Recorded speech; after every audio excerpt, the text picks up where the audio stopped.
Manuel Damásio está a pôr à venda esta semana a sua casa por 15 milhões de euros. No Bloco de Esquerda não nos esquecemos que Manuel Damásio declarava ao fisco o salário mínimo nacional. Esta gente não pode continuar a governar. O Bloco de Esquerda tem razão. É preciso um imposto sobre as grandes fortunas, para que se saiba das fortunas e para que elas paguem aquilo que têm que pagar e acabe a fraude fiscal. O ex-ministro do PSD, Dias Loureiro, diz-nos um jornal, teria os seus documentos do BPN numa sala secreta, escondida atrás de uma porta ao lado da sanita. As palavras sigilo bancário nunca tinham alcançado tanto significado místico como neste caso.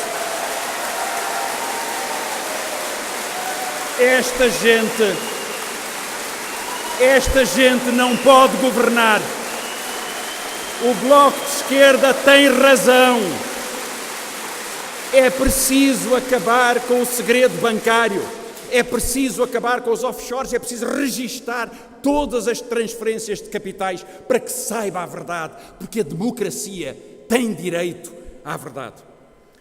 E para acabar com esta aventura irresponsável, que é deixar esta gente governar, é preciso fazer escolhas.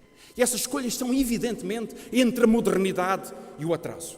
E é por isso que eu vos quero falar de uma das escolhas entre a modernidade e o atraso, que é a da segurança social. Neste momento, todos os partidos apresentaram as suas propostas sobre a segurança social. E no tratamento da dificuldade, na resposta às pessoas, estas diferenças fazem a diferença. O CDS daqui a 30 minutos apresentará o seu programa eleitoral.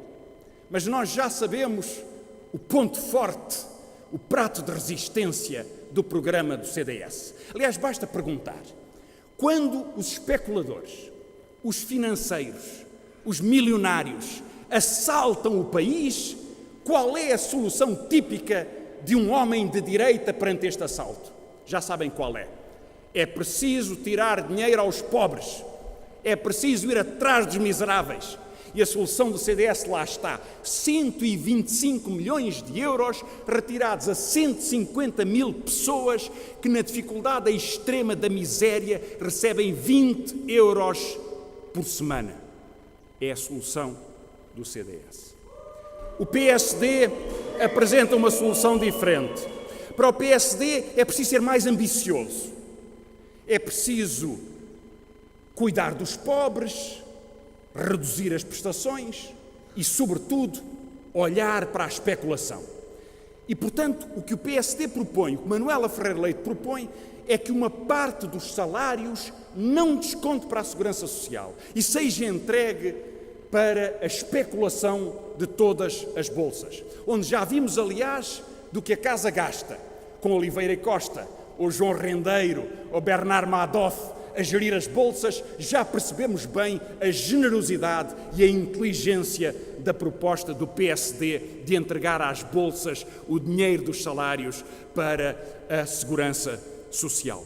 E por isso, talvez por isso, se possa encontrar na lista do PSD uma candidata surpresa, uma candidata talismã, que é Maria José Nogueira Pinto, que há uns tempos dizia o seguinte: não se deve dar 20 euros aos idosos, pobres, muito pobres, mesmo muito pobres, porque eles vão gastar esse dinheiro em cervejas e em doces.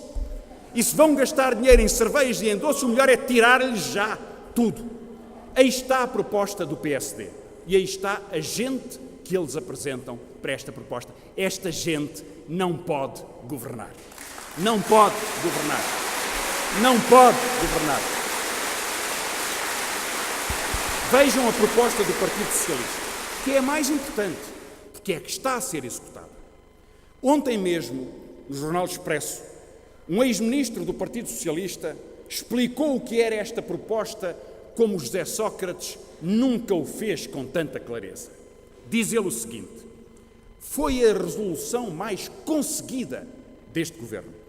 Consistiu, ouçam bem, consistiu a reforma Sócrates na Segurança Social no essencial, numa redução das pensões de reforma e na adoção dos mecanismos que continuarão a reduzi-las de forma automática.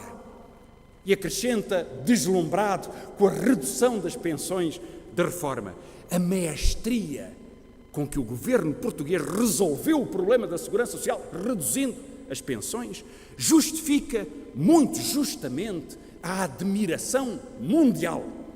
A admiração mundial. Num país com 2 milhões de pobres, num país em que mais de 1 milhão de pessoas têm pensões abaixo do limiar da pobreza.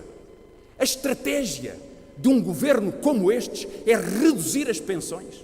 Chama a isso assegurar o futuro das pensões, reduzindo as pensões, ou seja, agravando a pobreza, agravando a desigualdade. Isso é errado e é irresponsável.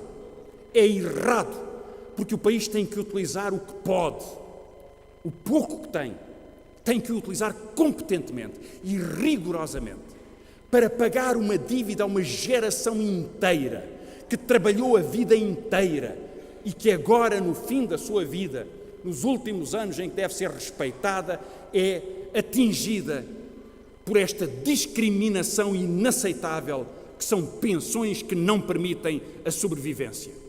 E nós não vamos deixar que nenhum dos promotores do ataque à segurança social nos vá dizer que não há recursos, que não há dinheiro, que não é possível, que este exemplo mundial é um bom exemplo. O bando de Jardim Gonçalves, que dirigiu o maior banco privado português, numa das fraudes do século em Portugal, recebeu durante 7 anos 291 milhões de euros de prémios enquanto falsificavam as contas do banco. Meia dúzia de pessoas, 291 milhões de euros. No dia em que foram despedidos, porque já se sabia que tinham falsificado as contas do banco, receberam mais 128 milhões de euros. 419 milhões de euros, meia dúzia de pessoas.